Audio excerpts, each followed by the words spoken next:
I'm Lieutenant Nicole Henderson, 38 years old, a U.S. Army officer who once pulled my unit out of an enemy ambush that should have wiped us out. For years, I sent money home, covered my parents' debts, and let them ride my achievements like they were their own. But when I learned they'd leaked intel that nearly got me and my soldiers killed, I had to make a choice that changed everything. Have you ever been betrayed by the very people you thought you could trust? If so, share your story in the comments. You're not alone. Before I get into what happened, let me know where you're tuning in from. And if you've ever had to stand your ground against family or friends who crossed the line, hit that like button and subscribe for more true stories about setting boundaries and reclaiming your worth.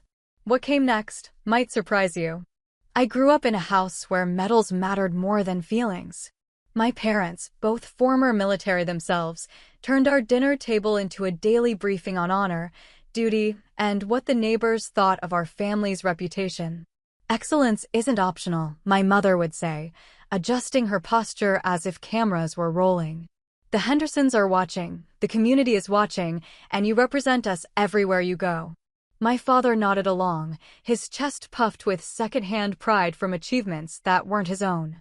They displayed my childhood trophies like battle ribbons, polishing them weekly and positioning them where visitors couldn't miss them. Academic honor roll certificates lined the hallway in expensive frames. When I made varsity soccer, they threw a party, not for me, but to announce it to their social circle. Our daughter, the athlete, my mother would beam at church gatherings, her hand proprietarily on my shoulder. I learned early that my accomplishments weren't mine, they were ammunition for their status wars. High school brought ROTC, and with it, their dreams crystallized into military precision. They pushed me toward leadership positions, not because they believed in my potential, but because commanding officers' daughters carried more weight at dinner parties than regular cadets. When I excelled in tactical exercises and weapons training, they scheduled neighborhood barbecues specifically to work those achievements into conversation. West Point material, my father would declare, though he'd never attended himself. The military builds character, and character builds legends. But legends, I learned, were only valuable when they reflected well on the people who claimed credit for creating them. During my senior year, when college recruiters called, my parents took the meetings. They discussed my future in third person, as if I were an investment property they were flipping. My preferences didn't enter the conversation, only the prestige potential of various paths. The Army felt right, though not for their reasons. In training, I found something they'd never taught me at home, the satisfaction of earned respect. My drill instructors didn't care who my parents were or what they'd accomplished. They cared whether I could lead, whether I could think under pressure, and whether I'd cover my soldiers' backs when bullets started flying. My parents attended my commissioning ceremony like proud investors watching their stock go public. They worked the crowd, introducing themselves as the officers' parents to anyone within earshot. During the reception, I overheard my mother telling a general's wife about the sacrifices they'd made to get me to this point. We pushed her toward excellence from day one, she said, sipping champagne. Some parents coddle their children, but we knew she had potential for greatness. I wanted to ask what sacrifices they meant. The sacrifices were mine. Childhood friendships I'd lost to their ambitious scheduling, teenage years spent meeting their expectations instead of discovering my own interests, emotional needs I'd learned to suppress because feelings weren't strategic. But I held my tongue. I was an officer now, and officers controlled their reactions. My first deployment came with a promotion opportunity, and their excitement reached fever pitch. They researched my base's chain of command, memorizing names and positions like they were studying for their own advancement exam. When I called home, conversations centered on whether my commanding officers had noticed me, whether I was positioned for rapid promotion, and what my next career move should be. You need to volunteer for the dangerous assignments, my father advised during one call.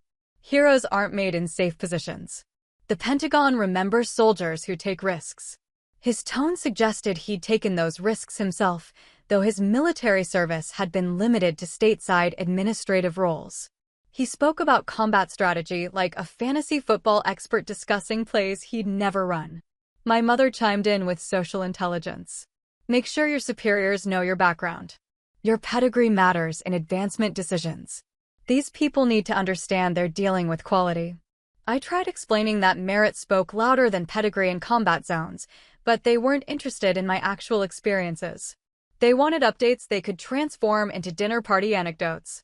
My close calls became their adventures. My achievements became their victories. Letters from home arrived regularly, but they read like performance reviews rather than family correspondence. My mother would list local social events they'd attended, dropping mentions of my service into conversations with strategic precision. My father sent newspaper clippings about military promotions and advancement opportunities, annotated with his thoughts on my career trajectory. When I sent money home to help with their mounting credit card debt, the thank you notes came with suggestions for sending more. Your mother's book club is discussing military spouses support groups, my father wrote. Perhaps you could share some insights about officer family benefits? They never asked how I was handling the stress, whether I was making friends, or if I felt safe. Those questions weren't relevant to their project of managing my image and theirs. During my second deployment, a fellow officer named Dan became a close friend. He'd grown up in a family that actually celebrated his achievements rather than claiming them, and our conversations highlighted the difference. When he talked about calling home, his face lit up. When I mentioned family calls, I found myself changing the subject. "They love you," Dan said one evening as we discussed our different experiences. "They're just not good at showing it." I wanted to believe him, but love felt different from ownership. Love asked what you needed. Ownership demanded what it could extract. My parents had never asked what I needed from them, only what they needed from me. The realization crystallized slowly, like enemy positions emerging from fog. They weren't proud parents, they were efficient harvester of reflected glory. My success fed their social standing, and my struggles threatened their carefully constructed image. When I succeeded, they celebrated themselves. When I struggled, they disappeared. But I was still their daughter, still seeking something I couldn't name. Some part of me hoped that if I achieved enough, sacrificed enough, rose high enough in rank, they might finally see me as worth loving for who I was rather than what I represented. That hope would prove dangerous in ways I couldn't yet imagine, setting the stage for betrayals that would test everything I thought I knew about loyalty, family, and honor. The second deployment brought new responsibilities and old patterns. My parents' letters arrived with increasing frequency, each one more demanding than the last. They'd discovered social media groups for military families and had become amateur experts on career advancement strategies. Their advice came wrapped in authority they hadn't earned. Colonel Morrison's wife mentioned that her husband's rapid promotion came from strategic mission selection. My mother wrote, "You should volunteer for higher visibility operations. The Pentagon notices officers who take initiative." My father's letters focused on intelligence and inside knowledge. "Understanding the bigger picture separates leaders from followers," he wrote. "Keep your ears open for strategic information. Knowledge is power, and power drives promotion." Their questions grew more specific. They wanted to know troop movement schedules, mission objectives, and classified briefing details. When I explained operational security protocols, they dismissed my concerns as bureaucratic overcaution. "We're your parents," my mother said during one crackling phone connection. "We're not going to sell secrets to the enemy. We just want to understand your world so we can support you properly." But their idea of support felt increasingly like exploitation. They'd started name-dropping my military service to gain access to social circles they'd never penetrated before. My father had joined a veterans organization despite his minimal service record, using my deployment as credibility for his membership. Back home, they'd befriended a defense contractor named Bill Kowalski, who worked with military logistics companies. Bill appeared at family gatherings, asking casual questions about base security protocols and supply chain management. My parents encouraged these conversations, apparently viewing them as networking opportunities. "Bill's company might have opportunities for you after your service," my mother mentioned during one call. "He's very interested in your perspective on military operations." The red flags were subtle at first. Bill's questions seemed innocent enough, general curiosities about military life that any civilian might ask. But they grew more focused over time, targeting specific operational details that went beyond casual interest. My parents began framing these conversations as career development. Bill has connections throughout the defense industry, my father explained. These relationships could be valuable for your transition to civilian leadership roles. But something felt wrong. Bill's questions weren't about leadership or transition planning. They focused on timing, locations, and tactical procedures, information that served no legitimate purpose for a logistics contractor supposedly interested in my career prospects. When I expressed concerns, my parents accused me of paranoia and ingratitude. "You've become suspicious of everyone," my mother said. "Military life is making you paranoid. We're trying to help your future, and you're treating us like enemies." Their disappointment felt familiar, but this time it carried an edge of manipulation I hadn't noticed before. They weren't hurt by my suspicion. They were frustrated that their information pipeline was being questioned. The requests intensified. They wanted deployment schedules, base layouts, and operational procedures. When I refused, they shifted tactics, using guilt and family obligation as leverage. "After everything we've sacrificed for your career," my father said during one heated conversation, "the least you can do is keep us informed about what's happening in your life." I tried explaining that operational security wasn't personal. It protected American lives, including mine. But they framed my refusal as family disloyalty, evidence that military service was changing me into someone who'd turned against the people who'd made my success possible. The emotional manipulation was subtle but persistent. They'd mention financial struggles, social embarrassments, and health concerns, then transition into requests for military information as if the topics were connected.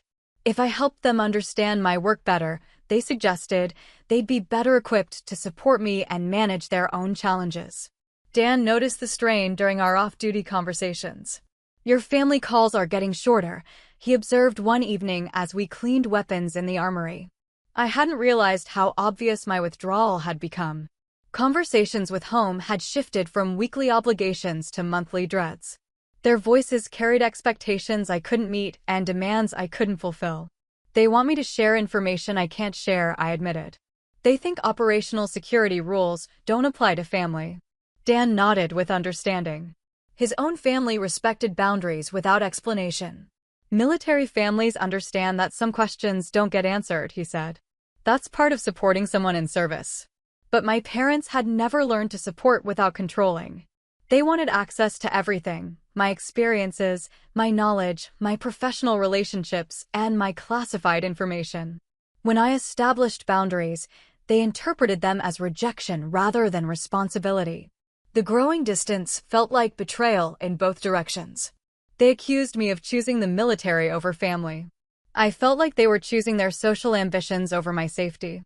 Neither side understood the other's position, and the gap widened with each conversation. By the end of my second deployment, communication had become purely transactional. They updated me on their activities and expectations. I provided general status reports without operational details. The warmth that had never been abundant disappeared entirely. I should have recognized the pattern sooner: their escalating demands for specific intelligence, Bill's increasingly focused questions, and their frustration when I established security boundaries. But family blindness runs deep, and I wanted to believe their motives were protective rather than exploitative. That blindness would nearly cost me everything. The ambush came at dawn on a Tuesday that started like any other patrol day. Intelligence had indicated light enemy activity in our sector, a routine sweep to maintain area security. We moved in standard formation through terrain we'd navigated dozens of times, following protocols designed to minimize risk and maximize mission effectiveness. But someone had been watching.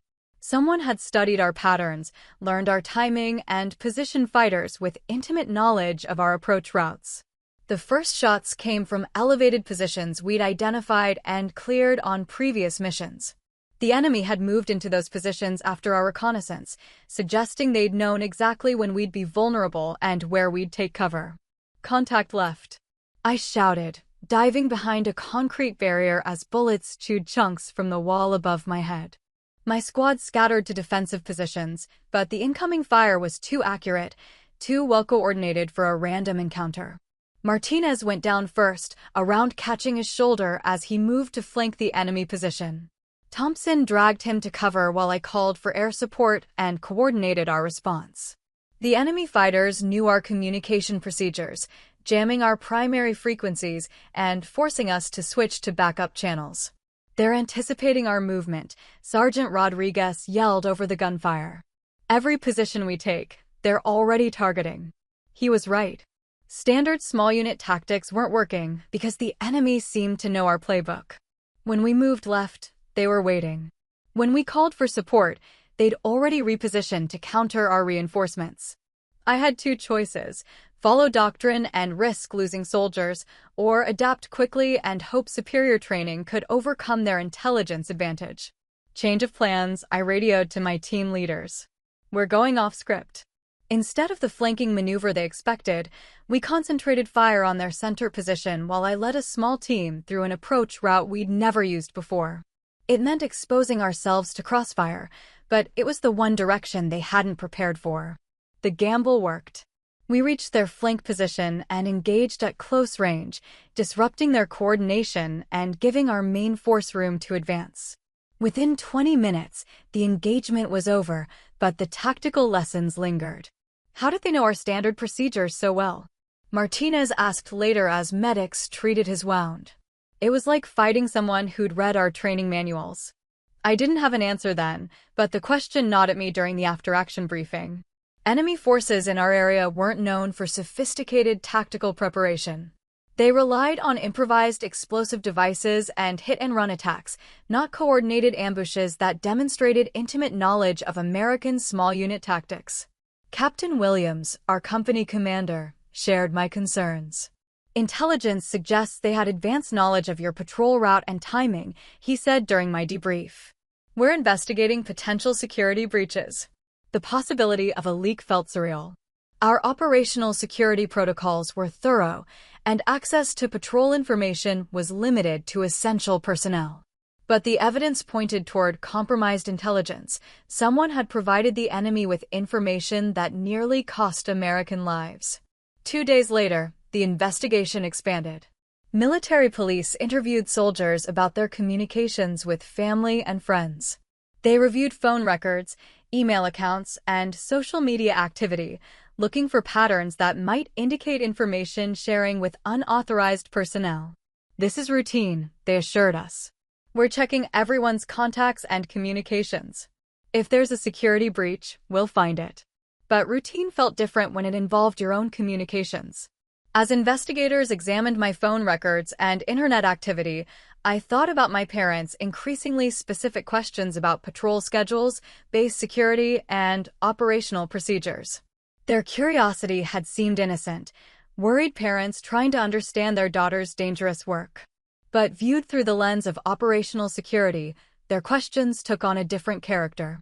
They'd asked about patrol timing, area security assessments, and tactical procedures that served no legitimate purpose for concerned family members. The realization hit like incoming artillery. My parents hadn't been seeking understanding, they'd been gathering intelligence. Their friend Bill Kowalski wasn't interested in my career prospects. He was mining me for operational information. And I'd nearly been killed because of it. The evidence was circumstantial but compelling. The enemy's knowledge of our procedures matched the information I'd shared during family conversations. Their timing coincided with details I'd mentioned about patrol schedules. Their tactical preparation suggested access to intelligence that could only have come from American sources. I sat in my quarters that night, staring at my phone, afraid to call home and afraid not to. My parents had been pressing for updates about the ambush, wanting to know details about casualties and tactical responses. Their questions felt different now, not parental concern, but intelligence gathering. Dan found me there an hour later, still holding the phone without dialing. "You okay?" he asked, settling onto the footlocker across from my bunk. "I think my family might be involved in this," I said quietly, the words feeling strange and terrible in my mouth. He didn't dismiss my concern or offer false comfort. "What makes you think that?" I explained their increasingly specific questions, Bill's focused interest in military procedures, and their frustration when I'd started withholding operational information.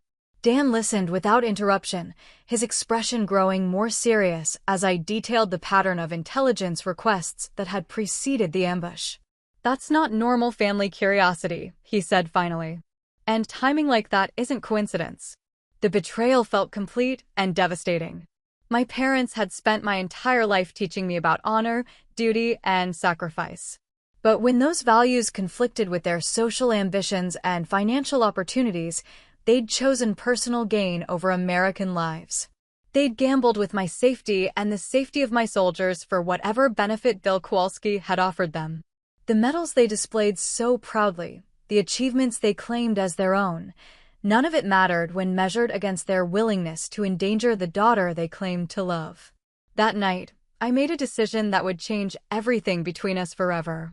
The decision came easier than it should have. 24 hours after connecting my parents to the intelligence leak, I knew what I had to do. The lives of my soldiers mattered more than family loyalty, especially when family loyalty had been weaponized against us. But knowing and acting are different things. I sat outside Captain Williams' office for 30 minutes before knocking, rehearsing words that would sound insane if I was wrong and treasonous if I was right. "Sir, I need to report a potential security breach," I said when he invited me in. My voice stayed steady, but my hands shook as I placed my phone and laptop on his desk. "I believe my family may be involved in intelligence sharing with unauthorized personnel." Captain Williams didn't react with surprise or disbelief. He'd been investigating security breaches long enough to know that trust was a luxury combat units couldn't afford. "Tell me what you know." I walked him through the pattern, my parents' escalating requests for operational information, Bill Kowalski's focused questions about military procedures, and their frustration when I'd started withholding details. The timeline aligned too perfectly with the ambush intelligence to be coincidental. "They've been pressing for specific information about patrol routes, base security protocols, and tactical procedures," I explained. Information that served no legitimate purpose for concerned family members. Captain Williams took notes without judgment or commentary. "What's your assessment of their motivation?" "Financial gain and social status," I said.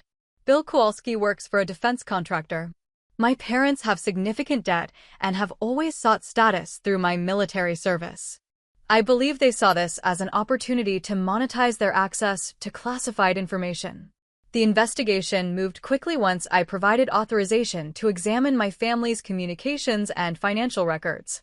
Within a week, the evidence painted a clear picture of systematic intelligence sharing with Bill Kowalski's network, which included contacts with foreign nationals interested in American military capabilities. My parents had been selling operational information for 18 months, starting with general base security details and escalating to specific patrol routes and tactical procedures. The money wasn't substantial, a few $1,000s per month, but it had helped them maintain their lifestyle and social standing. They weren't master spies, the lead investigator explained during one briefing. They were opportunistic amateurs who got in over their heads.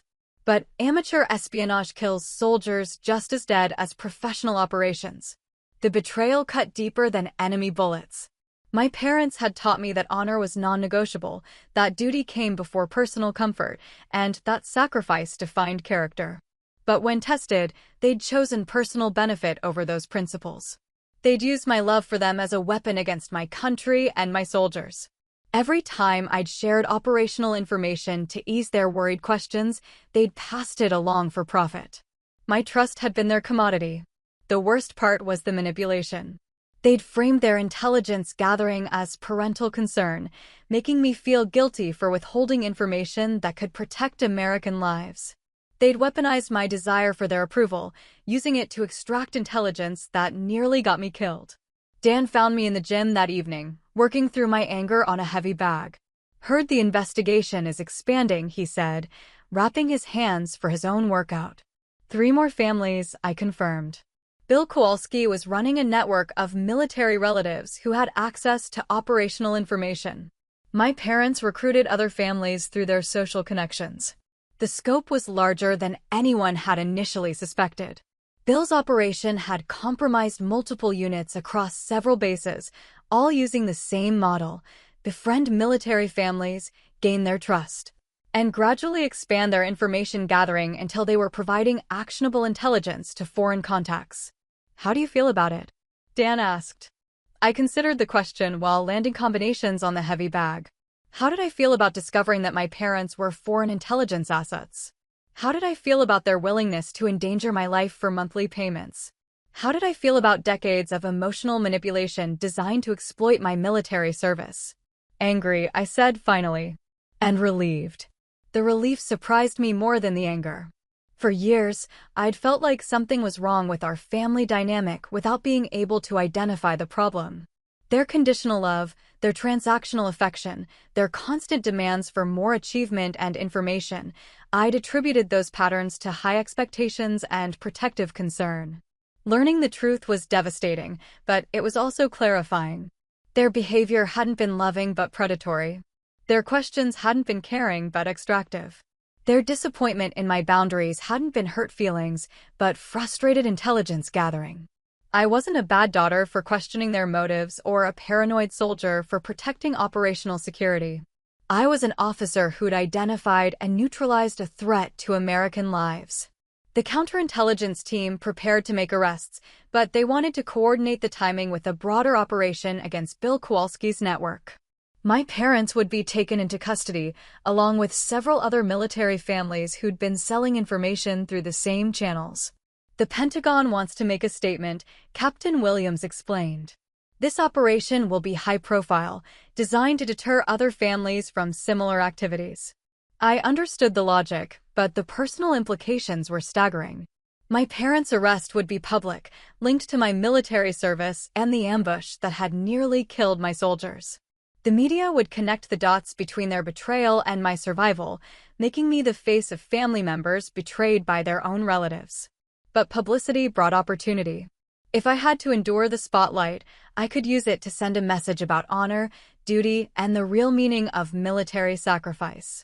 The Pentagon had scheduled a commendation ceremony to recognize my leadership during the ambush. Originally planned as a routine medal presentation, it would now serve as the backdrop for exposing the intelligence network that had made the ambush possible. I would receive my medal in front of my parents, knowing they would be arrested immediately afterward. The ceremony felt surreal from the moment I walked into the Pentagon briefing room. Television cameras lined the walls, and reporters filled the back rows with notebooks and recording devices. What should have been a routine medal presentation had evolved into a major media event. My parents sat in the front row, dressed in their finest clothes and wearing the proud expressions I'd seen at every milestone achievement throughout my life. My mother had worn her navy blue dress, the one she saved for important occasions, and my father had polished his dress shoes until they gleamed under the television lights. They looked like the perfect military family, supportive parents celebrating their daughter's heroism. The cameras captured their proud smiles and attentive postures, creating images that would later seem grotesquely ironic when viewed in context. Behind them sat other military families, some genuine supporters and others who would soon be led away in handcuffs. The counterintelligence operation had coordinated arrests across multiple bases, timing them to coincide with this ceremony for maximum impact. General Morrison took the podium to open the ceremony, his voice carrying the practiced authority of someone accustomed to addressing media and military audiences simultaneously. Today we honor courage under fire and leadership that saved American lives, he announced. Lieutenant Henderson exemplified the best of military service when her unit came under enemy attack. I stood at attention while he recounted the ambush, describing tactical decisions that had minimized casualties and tactical leadership that had turned a potential disaster into a successful engagement. The official narrative focused on heroism and quick thinking, omitting the intelligence failures that had made the ambush possible. My parents beamed with reflected pride, their faces glowing with the satisfaction of seeing their investment in my military career validated at the highest levels. They nodded approvingly at each detail of my performance, as if they'd trained me personally for the moment. The Medal of Valor represents more than individual achievement, General Morrison continued. It symbolizes the dedication and sacrifice that define American military service. When he called me forward to receive the medal, the applause filled the room. I walked to the podium with measured steps, maintaining the military bearing that had been drilled into me since commissioning. The medal felt heavier than it should have, weighted with knowledge that most people in the room didn't yet possess. My parents stood and applauded with particular enthusiasm, their faces radiating the kind of joy that comes from seeing long-term investments pay dividends. They'd spent my entire life positioning themselves for moments like this, when their daughter's achievements would validate their status and provide stories for social gatherings. But their celebration was about to become their downfall. General Morrison pinned the medal to my uniform while photographers captured the moment from multiple angles. The weight of the medal against my chest felt appropriate, recognition for genuine service, complicated by knowledge of the betrayal that had made recognition necessary. Lieutenant Henderson's actions saved lives and exemplified the leadership we expect from American officers, General Morrison announced as he stepped back from the podium. But today's ceremony serves a dual purpose. The mood in the room shifted subtly. My parents continued smiling, but other family members sensed the change in tone. Reporters straightened in their seats, recognizing that the prepared remarks were about to deviate from standard commendation ceremony protocol. Major Collins, the counterintelligence officer I'd been working with, approached the podium. His presence hadn't been announced in the ceremony program, and his serious expression contrasted sharply with the celebratory atmosphere that had filled the room moments earlier. The ambush that Lieutenant Henderson survived so heroically was not a random enemy encounter, Major Collins announced. Intelligence analysis has revealed that enemy forces had detailed advanced knowledge of American patrol routes, tactical procedures, and operational timing. The room grew quiet. My parents' smiles faltered slightly, but they maintained their proud postures, apparently not yet connecting the implications to their own situation. This knowledge came from intelligence leaked by American sources, Major Collins continued. Sources who betrayed their country and endangered the lives of American soldiers for financial gain. Now my parents understood. The color drained from their faces as they realized what was happening. My mother's hand moved instinctively to her purse as if she might flee. My father's military posture crumbled, his shoulders sagging with the weight of exposure. The cameras captured every moment of their realization. Their proud expressions transformed into masks of fear and shame as the scope of Major Collins' announcement became clear. They'd come to celebrate their daughter's heroism and found themselves exposed as the enemies who'd made that heroism necessary. Today, as we honor Lieutenant Henderson's courage, we're also arresting the individuals who put her in danger, Major Collins announced. Military police are currently taking into custody members of an intelligence network that sold operational information to foreign nationals. The ceremony had become a trap, and my parents were the prey. They sat frozen in their seats, surrounded by cameras and witnesses, unable to deny or escape their crimes. The medals they displayed so proudly at home meant nothing compared to the handcuffs they were about to wear. Security personnel moved through the audience, identifying and detaining the families involved in Bill Kowalski's network. My parents watched other familiar faces being led away, realizing that their social circle had been compromised from the beginning. When military police approached their row, my parents didn't resist. They stood with whatever dignity they could maintain and walked toward the exit with their heads down, passing directly in front of the daughter whose trust they'd betrayed and whose life they'd endangered. I maintained military bearing throughout their arrest, but inside I felt a complex mixture of vindication and loss. Justice was being served, but it was justice against my own family, people who should have protected me but had instead used me as a commodity in their intelligence operation. The ceremony concluded with my parents in custody and their betrayal exposed to the world. The aftermath moved like a slow-motion explosion, each revelation creating new waves of damage that rippled through every aspect of my life. Within hours of my parents' arrest, reporters had connected every available detail: my military service, their financial problems, Bill Kowalski's defense contracting network, and the timeline that linked their intelligence gathering to the ambush that nearly killed my unit. The story dominated military news cycles for weeks. "Officer survives parents' betrayal" became the headline that defined my public identity.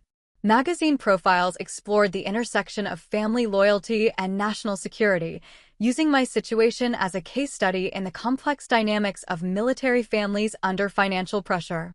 I gave exactly one interview, a carefully controlled conversation with a military reporter who understood operational security limitations and personal privacy boundaries. "Duty comes before family when family betrays duty," I said, providing the soundbite that would be repeated in countless subsequent articles. But the professional recognition came with personal isolation. Extended family members chose sides, most of them defending my parents as victims of entrapment rather than perpetrators of espionage.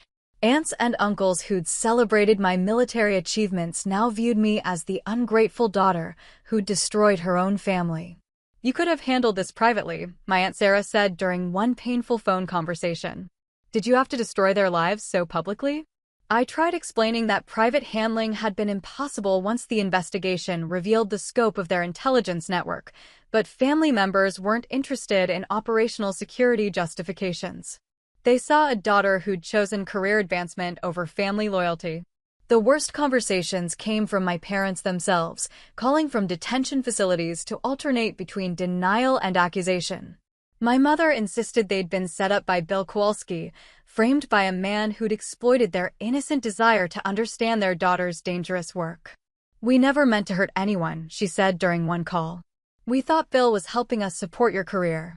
How were we supposed to know he was selling information to foreign agents?" My father took a different approach, claiming that my military service had brainwashed me against my own family. "The Army turned you into someone who'd betray the people who raised you," he said. "We sacrificed everything for your career, and this is how you repay us?" Their inability to acknowledge responsibility was almost more painful than their original betrayal. Even facing federal espionage charges, they couldn't admit that their actions had endangered American lives.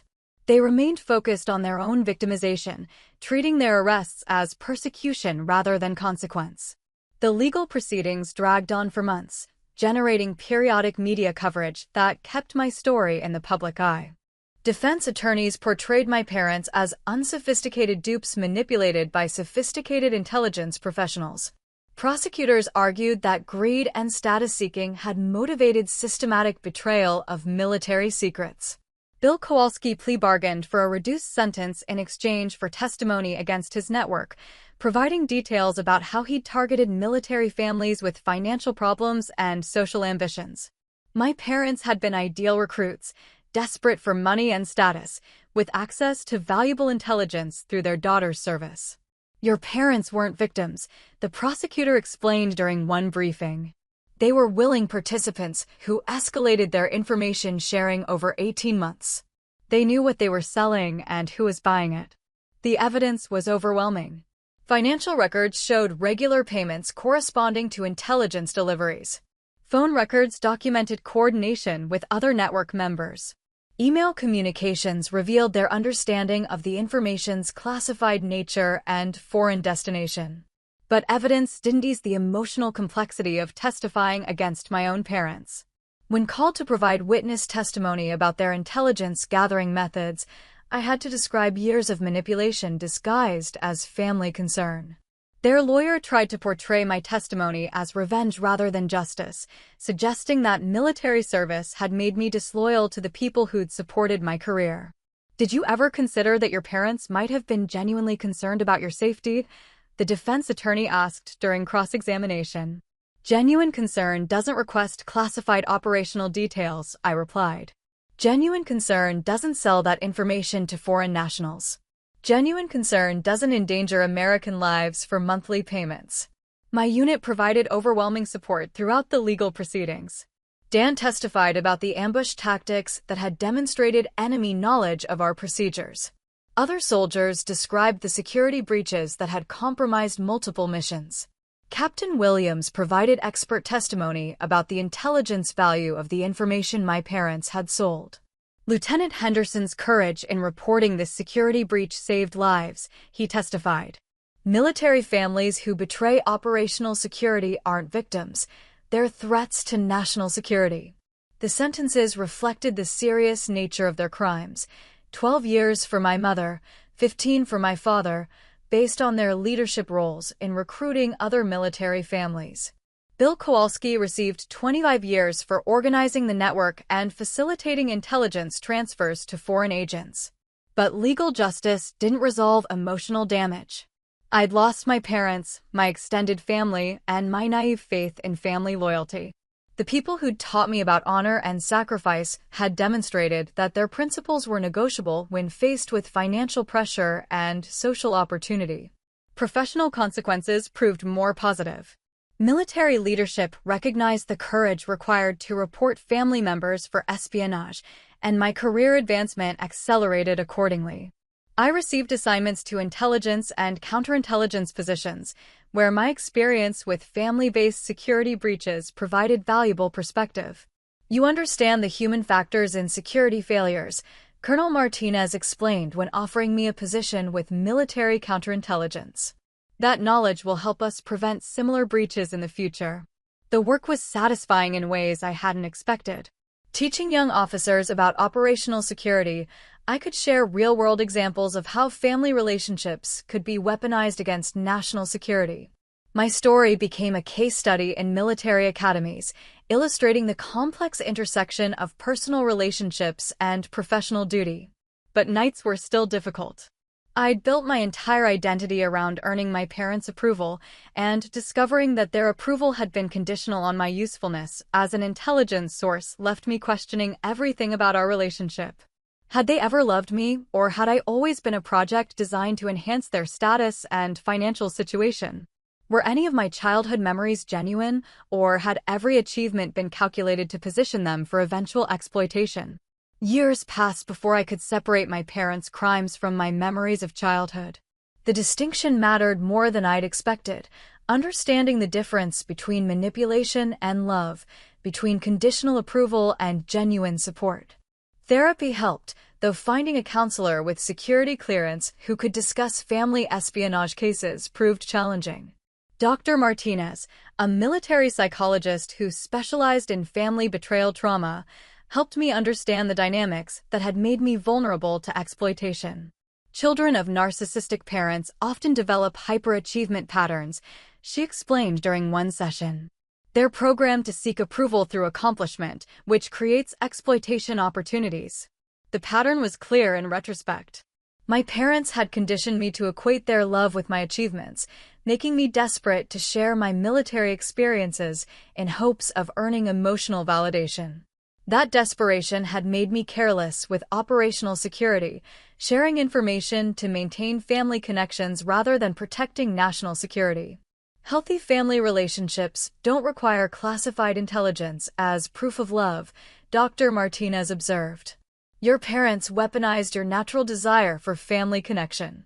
Recovery meant learning to value my own judgment over external approval, developing personal relationships based on mutual respect rather than transactional benefit. Dan became a close friend who appreciated my service without demanding inside information. Other officers provided professional mentorship without expecting classified briefings in return. I also learned to appreciate colleagues who understood security culture intuitively. Military families who'd grown up with operational security understood that some questions weren't asked and some topics weren't discussed. That understanding felt like love in ways my parents' interrogations never had. My career flourished in the post-scandal environment. Military leadership valued officers who demonstrated integrity under family pressure, and I received promotions and assignments that reflected institutional trust. Teaching counterintelligence became my specialty, sharing hard-learned lessons about family-based security threats. Personal relationships are the most common vector for intelligence compromise, I would tell new officer classes. Trust is earned through respect for boundaries, not tested by demanding classified information. The students always asked about my personal experience, and I'd learned to discuss it professionally without emotional overlay. My parents' betrayal had become a teaching tool, valuable for illustrating how family manipulation could compromise national security. But the real healing came through building genuine relationships with people who valued me for who I was rather than what I could provide. Anna, a fellow intelligence officer, became my closest friend. Unlike my parents, she never asked about my work beyond what I chose to share. Her interest in my life was personal, not professional. "Your parents treated you like an intelligence asset," she observed during one conversation. "Real family treats you like a person." The distinction had taken me years to understand. Real love didn't require proof through achievement or information sharing. Real love respected boundaries and supported decisions even when they weren't convenient or beneficial. I also found unexpected support from other military families who'd experienced similar betrayals. The Pentagon had established a support group for service members whose relatives had compromised security, and the shared experiences created bonds that replaced damaged family relationships. "They used our love against us," said Captain Rodriguez, whose brother had sold Navy intelligence to Chinese agents. But recognizing the manipulation is the first step to recovering from it. The group meetings provided perspective I couldn't have gained alone. Other officers described similar patterns of family pressure, guilt manipulation, and gradual escalation of information requests. Understanding the systematic nature of family-based intelligence operations helped me separate personal responsibility from institutional vulnerability. My parents continued reaching out from prison, letters arriving monthly with requests for money, legal support, and family reconciliation. Their communications followed predictable patterns: initial expressions of love and regret, followed by justifications for their actions, concluding with demands for my assistance with their appeals and financial needs. I stopped reading the letters after the first year, instructing the prison system to forward them directly to my attorney. Dr. Martinez had warned me about the ongoing manipulation potential, explaining that family betrayers often continued their exploitation patterns from prison. "They're still trying to use your guilt and love as weapons," she explained. "Maintaining no contact is a security measure, not cruelty." The decision felt strange but liberating. For the first time in my life, I wasn't trying to earn my parents' approval or manage their emotional needs. I could focus on my own goals and relationships without the constant pressure of family expectations. Professional recognition continued growing. I received assignments to NATO intelligence sharing programs, where my experience with family-based security breaches provided valuable insights for allied military organizations. European officers shared similar stories of family manipulation and intelligence compromise, confirming that the problem transcended American military culture. "Family betrayal is the hardest intelligence threat to detect," observed Colonel Hoffman, a German intelligence officer. "Soldiers are trained to suspect strangers, not relatives." The international perspective helped me understand my experience as part of a larger pattern rather than personal failure. Intelligence services worldwide struggled with family-based compromise because family relationships were supposed to be safe spaces where soldiers could process the stress of dangerous work. But the most meaningful healing came through mentoring younger officers who faced similar family pressures. Lieutenant Walker, a promising intelligence officer whose parents were pressing for classified information, sought my advice during her first deployment. "They say they're worried about me," she explained. "But their questions are getting very specific about operational details." I helped her establish boundaries and communication protocols that protected both security and family relationships. Watching her successfully navigate family pressure without compromising national security felt like redemption for my own earlier failures. "You don't owe your family classified information," I told her. "Love doesn't require security breaches."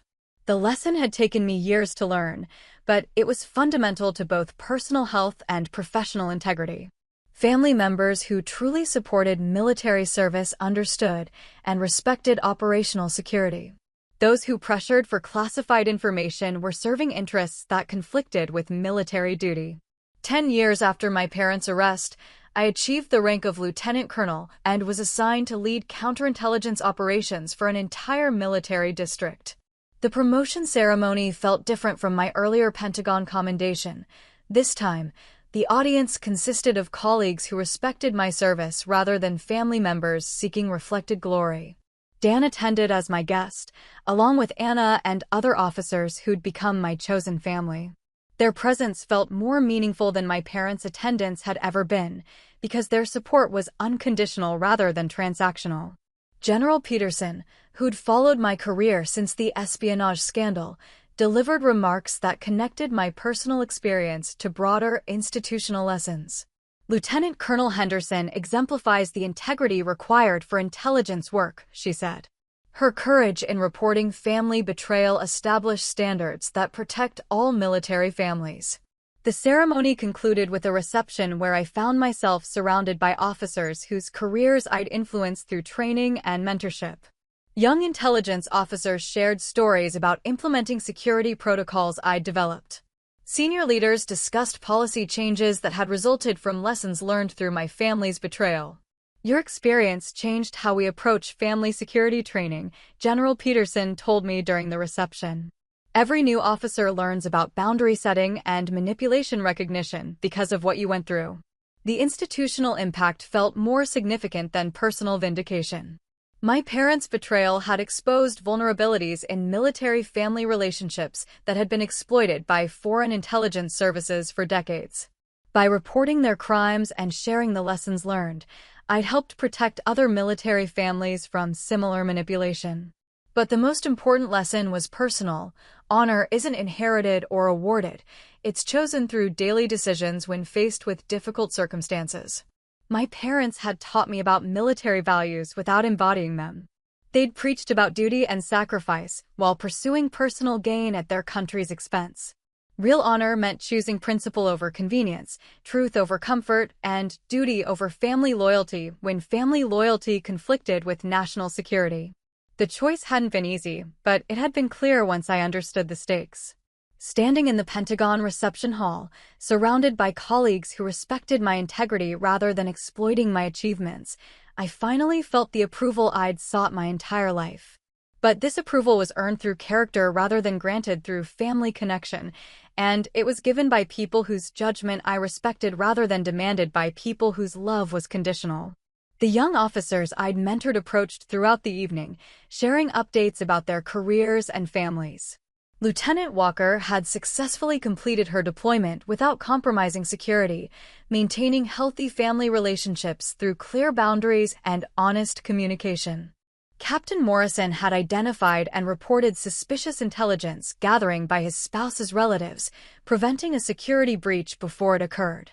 "You taught us that family loyalty works both ways," Lieutenant Walker said. "Real family supports your duty rather than undermining it." Their success felt like the ultimate validation of everything I'd learned through my parents' betrayal. Military service required sacrifice, but it didn't require sacrificing integrity or security to maintain family relationships. Healthy families understood and respected operational security as part of supporting their military relatives. As the reception wound down, I found myself reflecting on the journey from that terrible Pentagon ceremony 10 years earlier to this moment of genuine recognition and respect. The path had been difficult, marked by family loss and public scrutiny, but it had led to professional fulfillment and personal growth that wouldn't have been possible if I'd continued enabling my parents' manipulation. I'd learned to distinguish between love and exploitation, between family loyalty and national betrayal, between conditional approval and genuine respect. Those distinctions had made me a better officer and a healthier person, capable of building relationships based on mutual respect rather than transactional benefit. My phone buzzed with a text from Anna, who'd left early for family obligations. "Proud of you, Colonel. Your parents couldn't have imagined the leader you'd become without their manipulation." She was right. My greatest achievements had come after cutting ties with my parents, free from the pressure to earn their approval through information sharing or career advancement. Without their expectations and demands, I'd been able to pursue service based on personal conviction rather than external validation. The drive home took me past the neighborhood where I'd grown up, where my parents had displayed my childhood achievements like trophies and taught me that family approval was contingent on continuous accomplishment. That house belonged to strangers now, sold to cover legal fees and restitution payments. I didn't feel nostalgic driving past familiar landmarks. That childhood had been built on conditional love and transactional relationships, preparing me for exploitation rather than healthy connection. The real family I'd built through military service, colleagues who respected my boundaries, friends who supported my decisions, mentors who implemented my guidance, was more meaningful than anything I'd lost through my parents' arrest. Military housing reflected my current priorities: functionality over appearance, security over status, relationships over reputation. The medals displayed in my living room represented genuine achievements rather than parental validation. The photos showed chosen family rather than biological relatives. That night, I reviewed personnel files for officers requesting assignment to my counterintelligence unit. Each application reminded me of my younger self: ambitious, idealistic, eager to serve, and potentially vulnerable to family manipulation. My job was protecting them from the exploitation I'd experienced while channeling their dedication toward genuine service. The work felt like purpose in ways that seeking parental approval never had. Training officers to recognize and resist family-based intelligence gathering, developing security protocols that protected both military families and national security, mentoring young leaders who faced similar pressures. These responsibilities used my experience constructively rather than destructively. Before sleeping, I checked secure communications for updates from officers I'd trained who were deployed worldwide. Their reports described successful missions, strong unit cohesion, and healthy family relationships maintained through clear boundaries and honest communication. None of them were compromising security to maintain family approval, and their families were supporting their service rather than exploiting their access. My parents had taught me that honor was about appearances and achievements, measured by external recognition and social status. But real honor was about choices made when no one was watching, principles maintained when they weren't convenient, and duties fulfilled even when family loyalty demanded betrayal. I'd found that honor not through their guidance, but despite their manipulation. The medal ceremonies and promotion announcements were nice, but the real satisfaction came from knowing I'd chosen duty over comfort, truth over convenience, and service over selfishness when tested by the people who should have supported me most. The young officers I mentored would face their own tests, their own opportunities to choose character over comfort.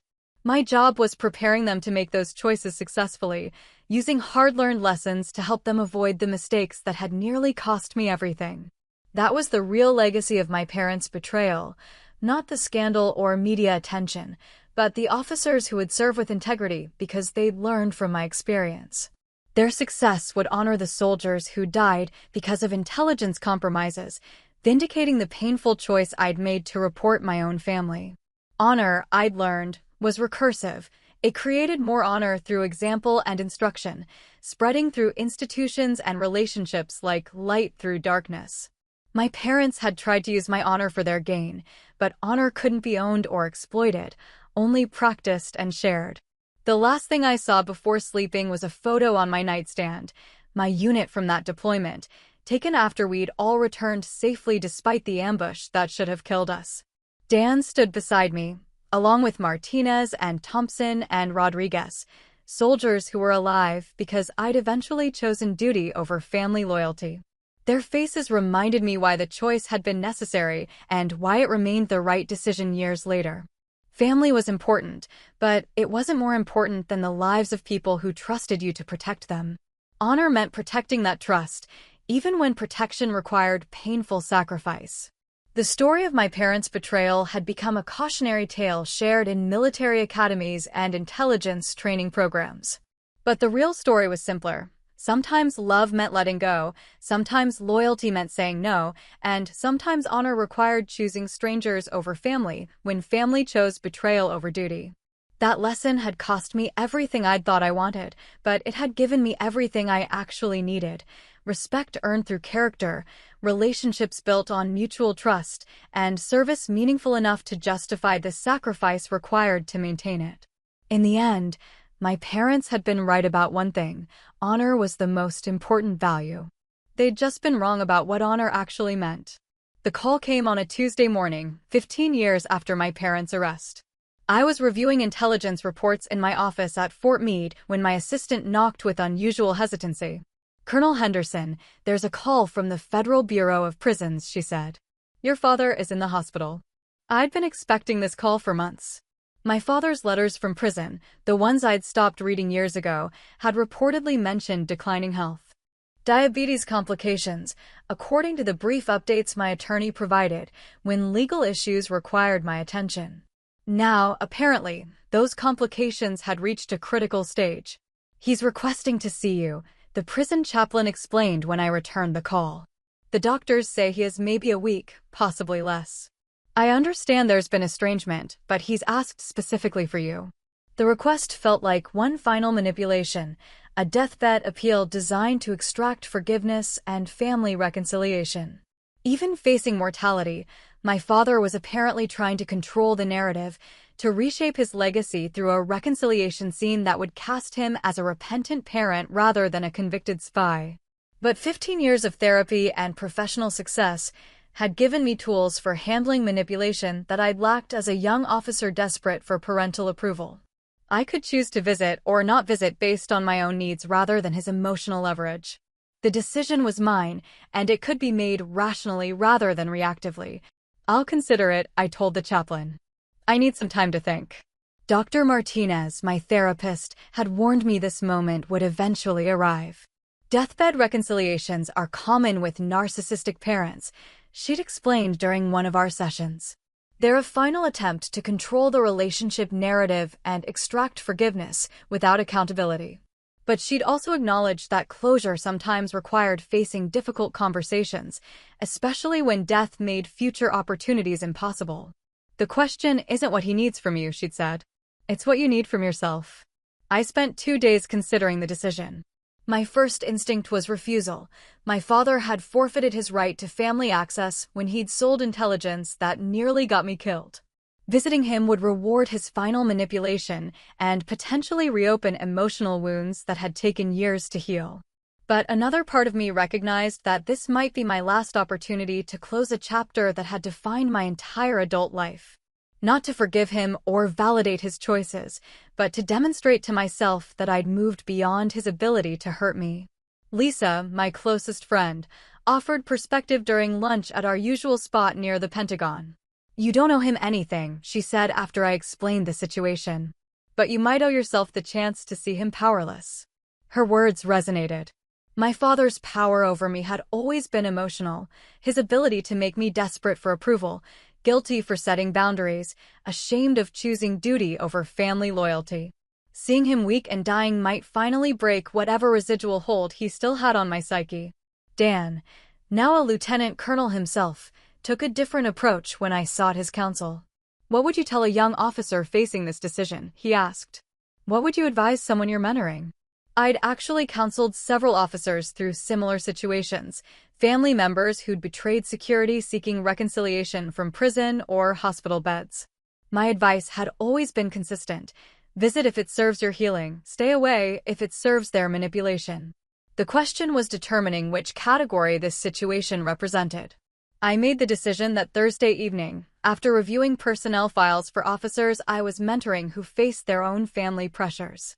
Lieutenant Chen's parents were pressuring her for classified information about cybersecurity protocols. Captain Williams was dealing with relatives who wanted inside knowledge about intelligence operations.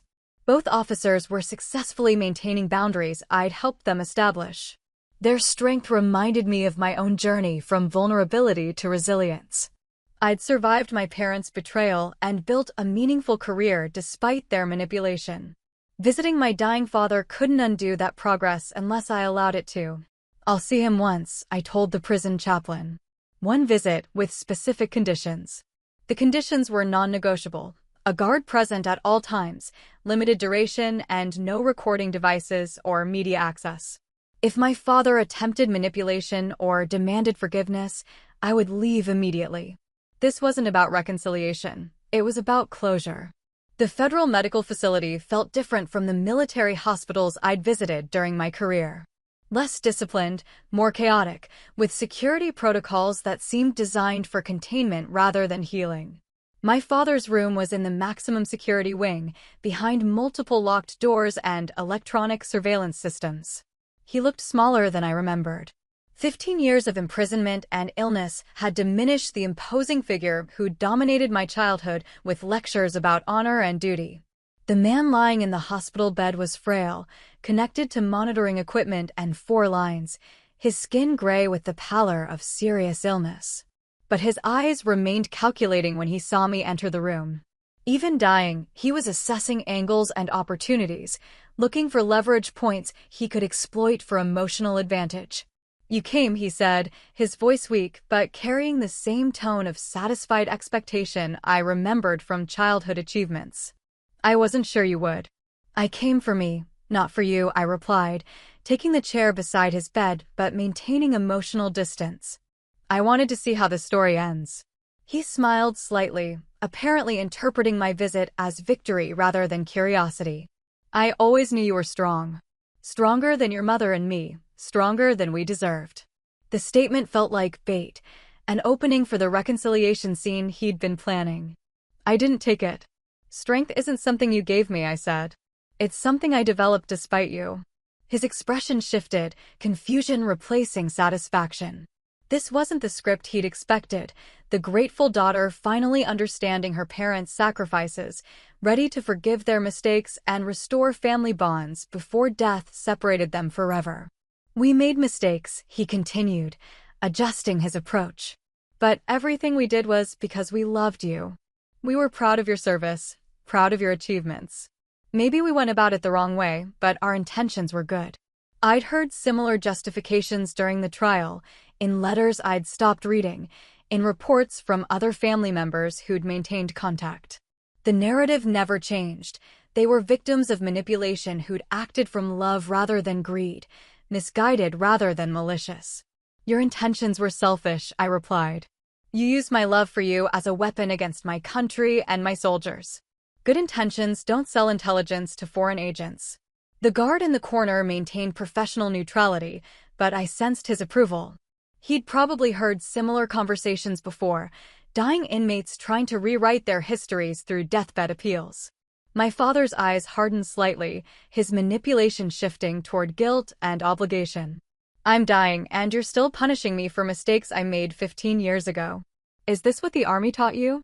To be cold to your own father?" "The Army taught me to honor commitments and protect people who trust me," I said. "You taught me that family love was conditional on compliance. I learned to choose the Army's lessons over yours." He was quiet for several minutes, perhaps recognizing that his usual emotional leverage wasn't working. I'd grown beyond his ability to manipulate, developed relationships that weren't transactional, built an identity that didn't require his validation. "Your mother misses you," he said finally, playing his last card. "She talks about you every visiting day. She's proud of your promotions, proud of your success. She loves you." "She loved what I could provide," I corrected. "Status, money, intelligence, reflected glory. When I stopped providing those things, the love stopped too." I thought about my mother, serving her own sentence in a different facility, probably planning her own deathbed appeal for whenever her health declined. The woman who'd taught me that family loyalty trumped everything else, right up until she'd sold that loyalty for monthly payments from foreign agents. "She was always proud of you," my father insisted. Even when we made those mistakes with Bill, we were trying to help your career. We thought having connections in the defense industry would help you after your service." The lie was so transparent that I almost laughed. They'd sold intelligence for money and status, not to help my career. Bill Kowalski's payments had funded their lifestyle, not my future. Their betrayal had endangered my life, not enhanced my prospects. "You're still lying," I observed. "Even dying, you're still trying to rewrite history." His face flushed with what little energy he had left. "I'm your father. I raised you, sacrificed for you, gave you the values that made you successful. Doesn't that count for anything? You gave me values you didn't follow yourself," I said. "Honor, duty, sacrifice. You preached them but didn't practice them." I had to learn what they actually meant from other people. I thought about Colonel Martinez, who'd mentored me through early career challenges without expecting classified briefings in return. General Peterson, who'd promoted me based on performance rather than family connections. Dan and Anna and dozens of other officers who'd shown me what healthy relationships looked like. They were the family that actually mattered, I continued. People who supported my service without exploiting it, who respected boundaries instead of violating them. My father's breathing became more labored, whether from emotion or medical condition. The monitors around his bed showed elevated heart rate and blood pressure, suggesting that this conversation was taxing his limited reserves. "I don't have much time left," he said. "Can't you find it in your heart to forgive me? To forgive us? We're your parents, regardless of what we did wrong." The appeal carried the same emotional manipulation that had worked throughout my childhood, the guilt of disappointing parents who claimed to have sacrificed everything for my success. But I'd learned to recognize manipulation tactics, and I'd developed immunity to guilt that wasn't justified. "Being my parents was a role you chose," I replied. "You could have fulfilled that role with integrity, supporting my service without exploiting it. Instead, you chose personal gain over my safety. Those were your decisions, and forgiveness isn't mine to grant." "Then why did you come?" he asked, his voice carrying genuine confusion. I considered the question honestly. Why had I driven 3 hours to sit beside the hospital bed of a man who'd betrayed everything I valued? What closure was I seeking from this conversation? "To see that you can't hurt me anymore," I said finally. "To prove to myself that I've moved beyond your ability to manipulate or control me." The answer seemed to satisfy something in both of us. He nodded slowly, perhaps recognizing that his power over me had indeed ended. I felt a weight lifting, the last vestiges of childhood fear and desperate approval-seeking finally dissolving. We sat in silence for several minutes, two strangers connected by genetics and shared history, but separated by fundamental differences in character and values. He'd chosen betrayal when tested by pressure and opportunity. I'd chosen duty when tested by family loyalty and personal cost. "Will you visit your mother?" he asked eventually. "No," I replied. "This conversation is enough closure for both of you." He nodded again, apparently understanding that his deathbed appeal had failed completely. There would be no reconciliation scene, no forgiveness granted, no family legacy restored through final emotional manipulation. "I am proud of what you became," he said quietly, "even if I can't take credit for it." It was the most honest thing he'd said during our entire conversation, and possibly the most honest thing he'd ever said to me. I appreciated the honesty without accepting the implied absolution. "I know," I replied, "but pride without integrity doesn't mean anything." I stood to leave, my visit having accomplished what I'd hoped. I'd faced my father without fear or desperation, spoken truth without cruelty, and demonstrated to myself that his opinion no longer affected my self-worth or decision-making. "Goodbye, Dad," I said at the door, using the title one last time not from love or respect, but from simple acknowledgement of biological relationship. He didn't respond, perhaps understanding that goodbye was exactly what this was, a final ending rather than a new beginning. The drive home felt different from the journey to the prison. I'd carried tension and uncertainty on the way there, wondering how the conversation would affect me and whether visiting was the right decision. Now I felt lighter, cleaner, free from the last threads of family obligation that had bound me to people who'd betrayed everything they'd claimed to value. My phone showed messages from Anna and Dan, checking on how the visit had gone. Other colleagues had sent supportive texts, knowing this was a difficult day. The chosen family I'd built through military service was providing the emotional support my biological family never had. That evening, I called Dr. Martinez to debrief the experience. "How do you feel?" she asked, the question she'd posed hundreds of times during our sessions together. "Free," I said. "Finally, completely free." "That was the goal," she replied. "You needed to prove to yourself that you'd moved beyond their influence." "Sounds like you succeeded." I'd succeeded beyond what I'd hoped. The dying man in that hospital bed bore no resemblance to the imposing father who dominated my childhood with demands for achievement and approval. Time, consequences, and illness had reduced him to exactly what he'd always been, a weak person who'd chosen personal gain over principle when tested. My father died 3 days later, according to the brief notification from the Bureau of Prisons. I didn't attend the funeral, sending my attorney to handle any legal requirements related to his estate. My mother's request for a visit went unanswered, filed with the other manipulation attempts I'd learned to ignore. The young officers I mentored asked about the experience during our next group session. I shared appropriate lessons about family manipulation, boundary setting, and the importance of choosing principle over comfort when tested by people who claim to love us. Family relationships should make you stronger, not compromise your integrity, I told them. If someone demands that you betray your values to prove your love, they don't actually love you. Lieutenant Chen nodded with recognition. My parents keep saying I've changed since joining the military, like that's a bad thing. But I've changed for the better. That's what growth looks like, I replied. And healthy families celebrate growth, even when it means their children become independent. The conversation reminded me why my father's deathbed appeal had felt so hollow. He'd wanted me to return to the desperate, approval-seeking daughter who'd compromised security to maintain family relationships. But that person no longer existed, replaced by someone who valued integrity over acceptance and duty over family loyalty when the two conflicted. My parents had taught me about honor without understanding it, preached about sacrifice without practicing it, demanded loyalty without earning it. Their betrayal had been devastating at the time, but it had also been liberating, freeing me from the impossible task of earning love from people who were incapable of giving it unconditionally. The officers I mentored, the colleagues who respected my integrity, the friends who supported my decisions without expecting classified information in return, these relationships had shown me what family actually meant. Not genetic connection or childhood history, but mutual respect, shared values, and support that didn't require compromise of principle.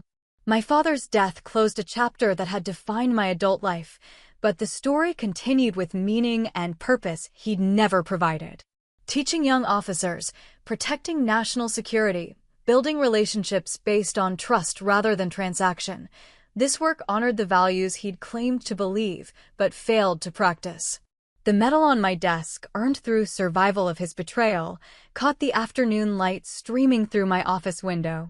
It represented not just courage under fire, but courage in choosing duty over family when family chose betrayal over duty. That choice had cost me the parents I'd thought I wanted, but it had given me the life I actually needed, one built on integrity rather than approval, principle rather than comfort, and relationships that strengthened rather than exploited my commitment to service. My father's story was over, ending in a prison hospital bed with his final manipulation attempt failing completely. But my story continued, shaped by his betrayal but not defined by it, carrying forward the lessons learned through his failure and my response to it. Honor, I'd finally understood, wasn't inherited or awarded, but chosen daily through decisions that prioritized principle over convenience. My parents had failed that test spectacularly, but their failure had taught me to pass it myself. That's how I chose duty over blood and lived with the fallout. What would you have done in my place? Report family or stay silent? Have you ever set a hard boundary with someone you loved? How did it change things? If you were on that stage, would you want the truth revealed publicly? Why or why not? Drop your story in the comments, tell me where you're watching from, and hit like/subscribe for more real stories about boundaries, loyalty, and rebuilding after betrayal.